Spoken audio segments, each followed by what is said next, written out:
that the FBI, as part of our counterintelligence mission, is investigating the Russian government's efforts to interfere in the 2016 presidential election.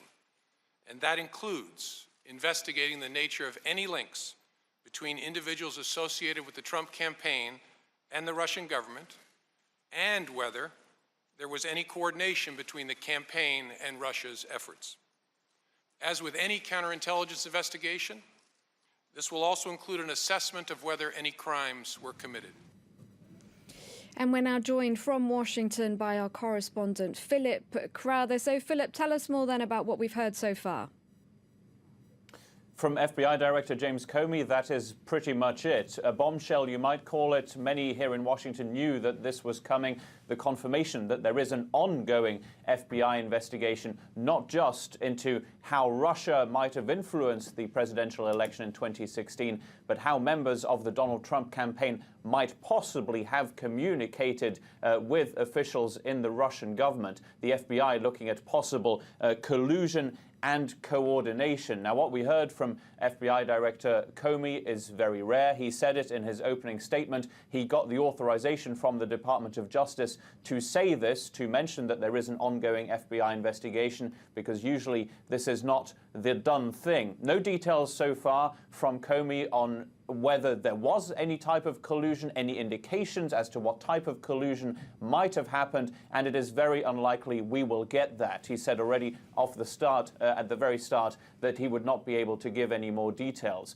Now, what's going on right now in this same hearing is largely Republicans asking the two giving testimony, that is the head of the NSA and the head of the FBI, asking them about illegal leaks. This is something that the White House wants Republicans to concentrate on. Who leaked this information rather than whether there was any collusion or not. Now, the theme of this hearing will undoubtedly change when Democrats get to ask their questions. That is when we might get more details as to who and what exactly is being investigated.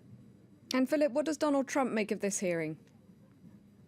Well, he had a pre-buttal, as the term goes. He sent out tweets at 6:45 a.m. here in Washington this morning. He says, first of all, that anything that connects him to Russia is fake news, again, using that term wrongly again, because we now know there is an ongoing FBI investigation, meaning there is reason to investigate. That doesn't mean that there was any collusion, but there is a good reason to do this. What Donald Trump wants Republicans to do and the media to do is concentrate on those who might have leaked documents illegally in the past, and that is precisely what Republicans are doing right now in this hearing. Again, that'll change when Democrats get their role to ask the all-important questions. Donald Trump doesn't really want to talk about any links there might have been between him or members of the Donald Trump campaign and Russian officials in the run-up to the election. He thinks all of this